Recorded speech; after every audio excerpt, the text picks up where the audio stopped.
We are pushing boundaries from behind boundaries here at Lucas with Kate McIntyre, James Valentino and me, Danny Lucas. Great to see you all, guys. Happy bank holiday, Easter weekend, Monday, whatever. I've lost track. I know, it's a bit of a strange Easter this year, isn't it? I don't think any of us would have ever imagined this, but we're all getting through it. It's Monday now. We're about to start a new week, so it's time for another edition of our podcast. How are you, James? All right? Yeah, good, thank you. How about you guys? Well, I've done a dog walk. I've fallen off my bike over the weekend as well, which I felt like a 9-year-old doing that. But yeah, all good my end.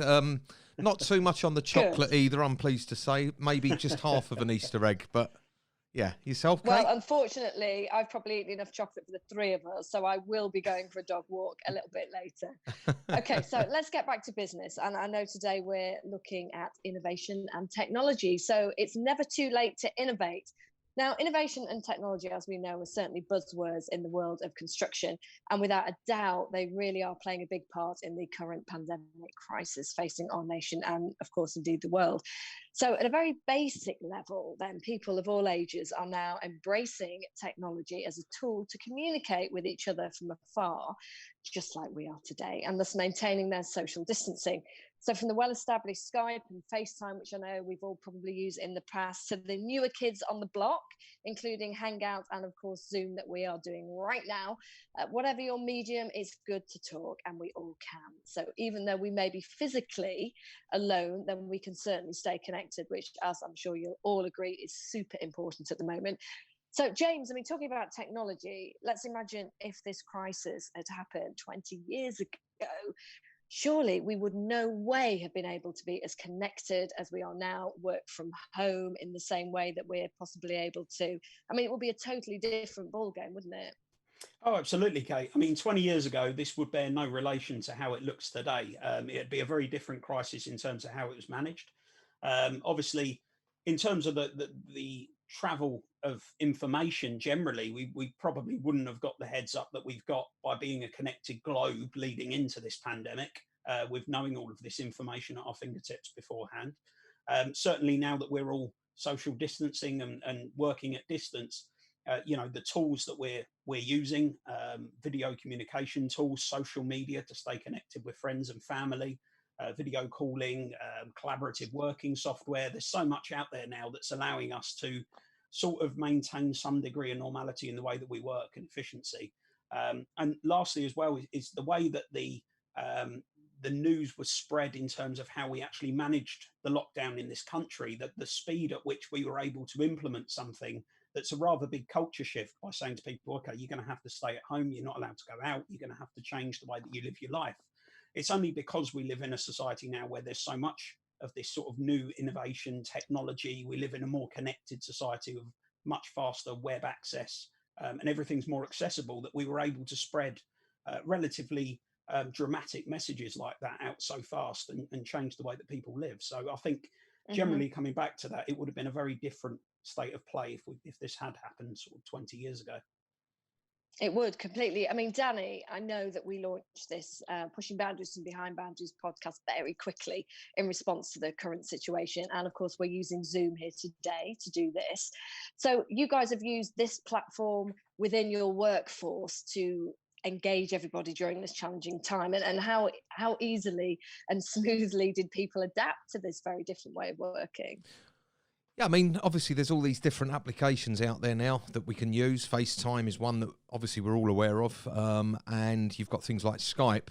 Zoom was new to me. I mean, it only really came to the fore as a result of this coronavirus situation where everybody seemed to be using it as the tool that was easy. And I think that's really what it's about, is it's sort of become like the VHS of the video conferencing world, because it's easy and it's accessible and everyone gets it. And you know, people that didn't even know about it. My wife, she's using it for yoga. She's using it for Keep Fit classes.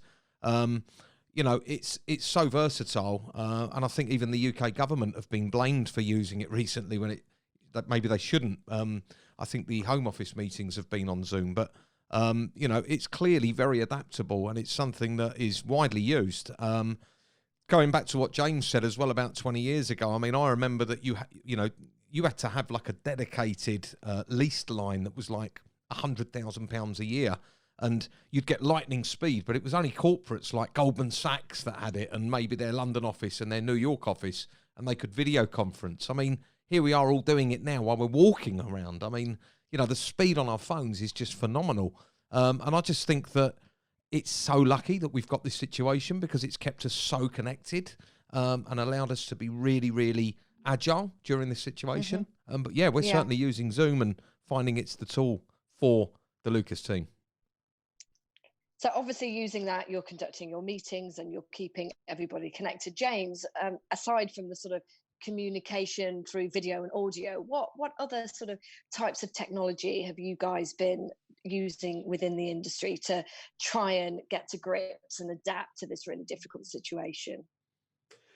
Well, there's been certainly a lot of different software and applications that we've been using, Kate. We've been using a lot of collaborative working tools, so things like Monday.com and lots of shared docs and things like that, where we can work together and collaborate and see what everybody else is doing.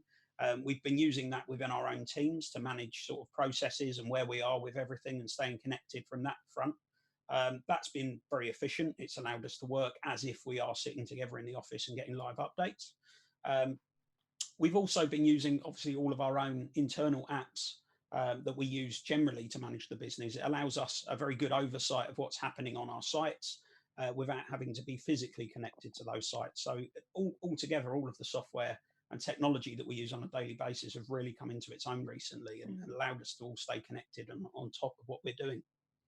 And Danny, obviously all of this points towards being super responsive and, as you mentioned, agile as a business, and essentially trying to stay one step ahead of the virus, doesn't it?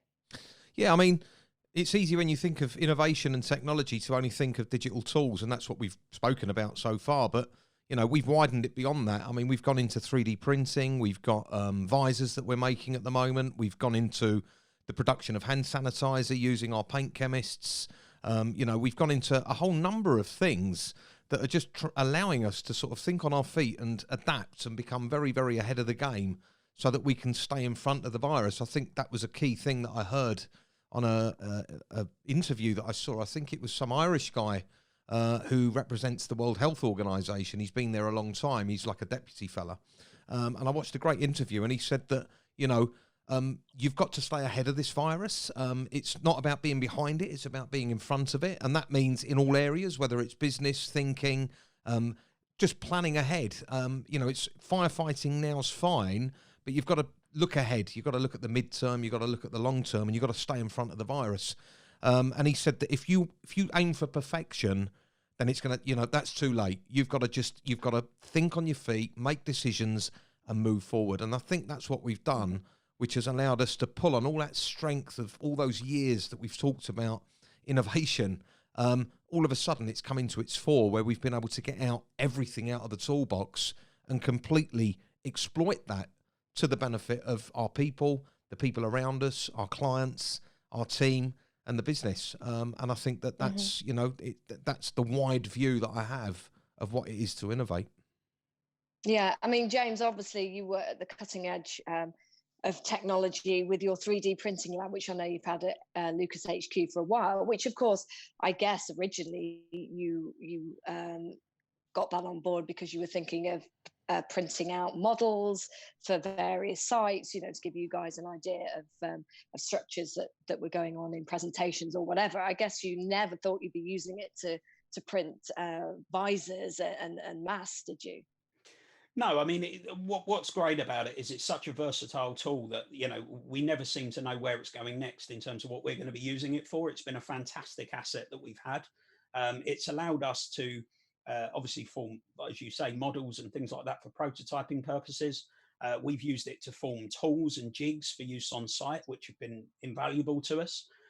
But really, at the moment, it's really come to the fore, and it's been fantastic for us in terms of producing things that aren't readily available on the market, like visors and face shields, masks, etc. It's been a fantastic tool for us to actually start to make some of our own hardware where we can't necessarily buy it on the open market at the moment. Yeah, fantastic. So, as we're talking about innovation, then it really would be rude not to have Alex Bennett, one of your digital team, here to give us his take on why it's so important to innovate and stay ahead of the game, no matter how big or small your business is. Hi, Alex. Has Danny got you on the line? Are you Hiya. there? Yeah, hi there. How are you Okay. doing? Hi, Alex. Yeah, good, thank you. Hiya. Brilliant. Now, I know you have been instrumental in setting up the Pushing Boundaries to Behind Boundaries podcast, from the jingles to the logos, getting it out there on the various platforms. So, why do you think, first of all, things like this are so important at this time? Yeah, so I think podcasts are really important at the moment because they allow anyone to spread their own company message. Anyone can do it, as we're doing it over Zoom right now. You don't need a full studio. It's great if you've got one because it'll be a lot better quality. But putting out a podcast just allows you to spread your message and also give updates to your own team, as we do. Obviously, we put out podcasts to spread our word to the public, but also to put new messages out to our team, especially at a time like this. And that allows you to reach an endless amount of people because obviously most people have access to the internet in some way on a computer or a phone, and anyone can access a podcast, whether it's on Spotify or YouTube or Apple Podcasts. Anyone can do it. Yeah, they can. I mean, Danny, people have got, as we know, a lot of time on their hands at the moment, and so they are looking for things to listen to engage with, to glean a little bit of information and insight from. So podcasts like this are really invaluable. Totally. I mean, I always think that your brain is very receptive to new things when you've got time to think. And I think that, you know, my most creative, if I'm on holiday, for instance, my brain doesn't stop because I literally come up with all the ideas. And then when I come back, I'm full of it. And I think that at a time like this, where people want answers and they want inspiration, podcasts are a great thing because on the move, walking, running, out on the bike, whatever, it's so accessible as an audio track to listen to. You don't have to watch the video of it. Obviously, we're doing it on Zoom and it can be watched as well. But, you know, it's so consumable and it can be saved. It can be played again. You can share it with other people. And if it's inspirational and it's powerful, it can be very, very motivating at this particular time because we all want to get that certainty and see what's in front, what's going to motivate us, what's going to drive us forward. And, you know, you get that assurance hearing others. I think it's great to hear what other people are doing. It just gives you confidence. Completely. Now, Alex, I know obviously you're a bit of a tech whiz, which is why Danny got you on board. But Danny, just briefly, I mean, how did Alex come to be part of your team? Because he is relatively new to Lucas, isn't he? But he's made quite a splash since joining. Yeah, definitely. Alex came on for some work experience in the summer, along with another guy, funny enough, that joined at the same time. So we had two young guys join the company at the same time for work placement. And the idea was that within 2 or 3 months of that, it could turn into a permanent job if it worked. And, you know, because it was just about having the right people in the business, the like-mindedness and that proactive approach. And what we soon found out with Alex was that he was part of the team almost straight away. He fitted in perfectly. His attitude was great. He had a hunger for curiosity. And he's really, really pushed himself into a lot of areas. I mean, you know, working in digital innovation, marketing, that is quite a wide spread. He's really, really got himself up to speed. He already had a background in technology. And what he's done is he's immersed himself completely into multiple areas of the business, from cutting videos to doing podcasts to code for new websites and apps. I mean, you name it, he's everywhere, and he's become a key person in that team. Absolutely. I mean, Alex, probably when you took the job at a construction company, essentially, I bet you really didn't initially think how wide you could cast your digital net and what sort of technologies you would be getting involved in at Lucas. No, it's a lot wider than I think anyone would expect. That is one of the things you notice when people come and I'm telling people about what I get up to. It's a bit of a shock because no one would think that doing a marketing and digital job in construction could be so wide as it is. And I think I got a taste for that when I first came and looked round, and you see all of the studio and all the different business units and everything that we do. It's such a surprise, but it's great because no day's ever the same as the next. He likes to keep you on your toes, doesn't he? Now, James, I know before Alex came along, obviously you were across this area too. So you've essentially been working as a bit of a team since he's been there. So how have you guys come together and managed to get digital firing on all cylinders? Yeah, well, it's been fantastic, Kate. I mean, having somebody else there that's got the same sort of passion and creativity, it's been fantastic. And from the creative perspective, it's great to have someone to be able to bounce ideas around together with, and really defining not just building what we need, but working out what we could need and what's going to take us to the next level going forward. So it's been fantastic so far, and it's been really productive. We've come up with a whole suite of kind of new ideas and new things, and a much bigger list that we've got ahead of us as well. So it's been a fantastic sort of collaboration there. And Danny, obviously, as a service-based industry, a lot of your work is site-based. So how have you used technology and innovation to enhance that side of your business? Because you've really implemented it across every area. Yeah, I mean, we had a digital program as a company that I always had this vision by 2020 we would be a digital business, and we were heading towards that. When James joined me a few years ago, that was one of the key drivers of sort of his role, was to help me get to that point. Alex came in at a key moment when we were 6 months away from that, and accelerated that with James, and improved areas as well. We streamlined a lot of the things that we were doing. So we've now got the 4 key areas of the business digitized. We've got the site app, we've got the team app, we've got the client app, and we've also got the head office app. So it's 4 key areas of our business. There is some other stuff that's happening that sort of umbrellas all of this as well, that will sort of create like a sort of portal, like a hub, that will allow us to have a fully integrated system. But this is quite groundbreaking, really, Kate. People think of construction and they don't realise what it means with digital. But, you know, things like QR codes, they're very simple. We can laminate them and put them on jobs in certain key areas so that people can hold their phone over that and get training on a particular task that they're going to be doing, or be given key safety information that is to do with a risk, so that it allows them to manage that risk on that project. Scanning people in and out, you know, we've got QR codes for all of the team so that they can be paid, but it also allows us to sort of work out our hours on site for health and safety reporting.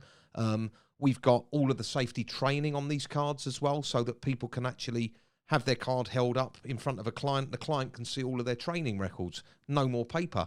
So there's loads and loads of sort of lean tools that we've got now through the digital process, and with Alex's expertise working with James. I think chemistry is really important. Attitude's really important. Obviously, Alex is coming with a great attitude. Him and James get on really well, which is absolutely the key to it. I mean, we've got a seamless situation there where, you know, when the 3 of us are together, it's harmony. You know, we all get on, we all get a buzz from it, and it's just like, you know, bouncing ideas off of each other. And before you know it, there's another thing that we've come up with. And normally, it's turned around very, very quickly. You know, one of our surveyors had an idea about streamlining a particular process with client instructions and tracking progress through to actually billing the client. Alex, within a week, had a beta app built for this. And now we've got that rolled out across the business. All of our teams now are working with this new tool. But Alex got hold of that and drove that forward. You know, to be that quick in business is absolutely a big advantage. And you know, we're in the starting blocks all the time with this stuff because of the enthusiasm and commitment and you know, expertise of these guys. I mean, it's absolutely the way forward for all businesses. So Alex, just talking there, picking up on Danny mentioning all businesses there, you know, if we cast the net a little bit wider and look at this crisis at the moment and see how it's probably made a lot of people realize that if they have the right technology in place, then they can perhaps continue to function to some degree as a business through a website and e-commerce, rather than just having to shut the shutters and sit this self-isolation period out. Yeah, totally. So some businesses even now, it's surprising, but they don't even have a website. And these tools such as WordPress, Wix, Webflow, there's so many tools out there that make creating a website really easy now, with a simple drag and drop system. And having things like a website can really help, because then it allows you to put your services online and give you contact info such as email and phone numbers, and then people can contact you, especially if you're in for example, I don't know, you're a graphic designer. If you've got a website that people have a way of contacting you, can carry on operating. And then on the e-commerce side, if you've got a local shop, if you have an e-commerce platform using something like Shopify, which again, there's so many templates on there that anyone can use. It's very, very easy to use and set up. Then that means you can sell your products from online. You don't need to open your store. Because in a time like this, obviously, that it's made impossible to be able to open your store, and you don't want to completely shut the shutters, as you say, Kate. You still want to be able to operate at least to some capacity, and it just allows you to keep going and try and bring in some sales whilst in a time of crisis like this. And also, I suppose, really, Alex, you're future-proofing your business, because if anything along these lines ever did happen again, then the next time you would be hopefully in a much better position to carry on.